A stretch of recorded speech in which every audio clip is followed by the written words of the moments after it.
आपण पाहताय प्राध्यापक डॉक्टर मच्छिंद्र सत्य यांचे लोकसंवाद न्यूज.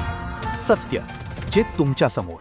वाढती महागाई, इंधन दरवाढ, शेतकऱ्यांचे प्रश्न, पेपरफुटीच्या घटना तसेच महिलांवरील अत्याचारांच्या निषेधार्थ काँग्रेस आणि राष्ट्रवादी काँग्रेस शरद पवार पक्षाच्या वतीने शुक्रवारी साताऱ्यात तीव्र आंदोलन करण्यात आले. जिल्हाधिकारी कार्यालयावर काढलेल्या या मोर्चामध्ये मोठ्या संख्येने कार्यकर्ते सहभागी झाले होते. या आंदोलनात काँग्रेस आणि राष्ट्रवादी काँग्रेस शरद पवार पक्ष पदाधिकारी, कार्यकर्ते आणि नागरिक मोठ्या संख्येने सहभागी झाले होते.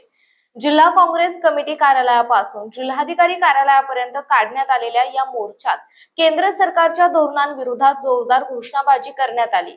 मोर्चाचे मुख्य आकर्षण म्हणजे राष्ट्रवादी काँग्रेस शरद पवार पक्षाचे प्रदेशाध्यक्ष शशिकांत शिंदे यांनी बैलगाडीतून केलेली प्रतिकात्मक एंट्री. इंधनाच्या वाढत्या किमतींविरोधात संताप व्यक्त करण्यासाठी हा अनोखा आंदोलनात्मक प्रयोग करण्यात आला. सामान्य जनतेचे जगणे महागाईमुळे कठीण झाले आहे असा आरोप कार्यकर्त्यांकडून करण्यात आला. शहरातील विविध भागांमधून निघालेला मोर्चा घोषणाबाजी करत जिल्हाधिकारी कार्यालयावर धडकला. महागाईला आळा घाला, शेतकऱ्यांना मदत द्या, पेपरफुटी रोखा, महिलांना सुरक्षा द्या अशा घोषणा देत आंदोलकांनी सरकार विरोधात नाराजी व्यक्त केली. जिल्हाधिकारी कार्यालयासमोर आंदोलनकर्त्यांनी ठिय्या आंदोलन सुरू केल्याने परिसरात काही काळ तणावाचे वातावरण निर्माण झाले. काही कार्यकर्ते रस्त्यावर बसल्याने वाहतुकीवरही परिणाम झाला आणि वाहनांच्या रांगा लागल्या. इंधन दरवाढ कमी करा, सामान्य जनतेला दिलासा द्या अशा आशयाचे फलक कार्यकर्त्यांनी हातात घेतले होते. वाढत्या पेट्रोल डिझेल दरामुळे महागाईत मोठी भर पडत असून सामान्य नागरिकांचे आर्थिक गणित कोलमडले असल्याचा आरोप यावेळी आंदोलकांनी केला. मोर्चा दरम्यान कार्यकर्त्यांनी नागरिकांना मेलडी चॉकलेटचे वाटप करून केंद्रातील मोदी सरकारच्या इंधन दरवाढीच्या विरोधात अनोख्या पद्धतीने निषेध नोंदवला. जिल्हाधिकारी कार्यालयासमोर झालेल्या सभेत विविध नेत्यांनी केंद्र सरकारवर टीका करत इंधनावरील कर कमी करण्याची मागणी केली आहे. चक्काजाम आंदोलन सुद्धा तुम्हाला करावं लागलं. काय सांगाल या सरकारच्या विरोधात तुमची भूमिका आता काय? तुम्ही देशात आणि राज्यात आगामी येणाऱ्या संकटाच्या विरोधामध्ये जनतेमध्ये जागृती व्हावी आणि त्याचबरोबर या सरकारच्या विरोधामध्ये सामान्य जनतेचा आवाज पोहोचावा म्हणून छत्रपती शिवाजी महाराजांच्या आणि चव्हाण साहेबांच्या पवित्र भूमीमधून सातारा जिल्ह्यामधून हे आंदोलन करण्यात आलं. आंदोलनाचा विषय एवढाच होता की महागाई प्रचंड प्रमाणात वाढायला लागलेली आहे. सामान्य लोकांना त्याची झळ पोचते. त्याचबरोबर पेट्रोल डिझेलची भाववाढ ही प्रचंड प्रमाणात होते आहे. सरकार हळूहळू दरवाढ करण्याचा प्रयत्न करून जनतेला फसवत आहे.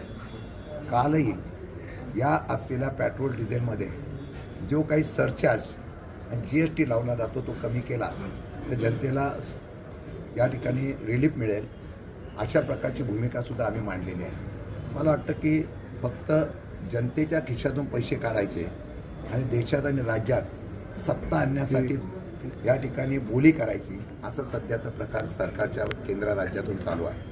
एका बाजूला जनता हुरपळते, दुसऱ्या बाजूला पंतप्रधान परदेशात जातात. एका बाजूला जनता हुरपळते आणि महाराष्ट्राची लोक दिल्लीमध्ये जाऊन शेतकऱ्यांच्या कांदा आणि साखरेच्या प्रश्नाचं नाव घेऊन फक्त विधान परिषदेच्या निवडणुकीचा जुगार खेळत आहे. बोली लावली जाते.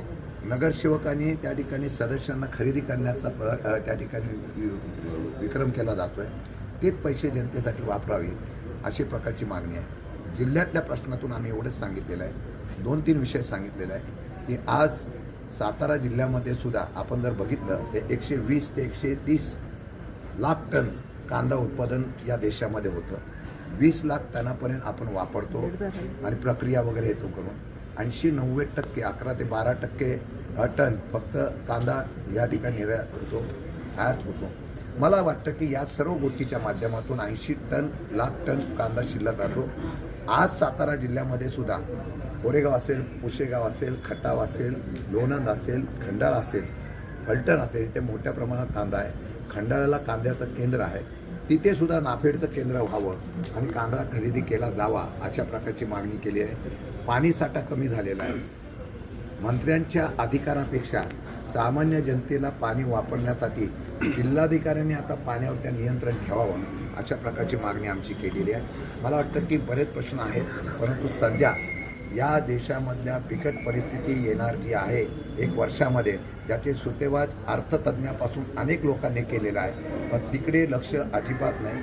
भांडवलशाही विचार करून ज्या पद्धतीने सत्ता राबवली जाते त्याच्या विरोधात उद्रेक करण्याच्या बाबतीत मला निर्णय लोकांमध्ये आहे. मला आज आनंद आहे की आज महिलापासून अनेक लोक ह्या आंदोलनामध्ये तरुणांपासून सगळे उतरले होते आणि त्या आंदोलनाच्या माध्यमातून सरकारला आम्ही इशारा देऊ की महाराष्ट्रामध्ये आता लोकांमध्ये प्रक्षोभ व्हायला लागलेला आहे आणि हा प्रक्षोभ वाढला की 100% काही लोक म्हणतात की राजकीय नौटंकीसाठी, राजकीय फोटोसाठी हा मोर्चा काढण्याचा प्रयत्न विरोधक करत आहेत. मला वाटतं की त्यांचं राजकारणाचा असलेला हा वक्तृत्वावर आम्ही निषेध करतो.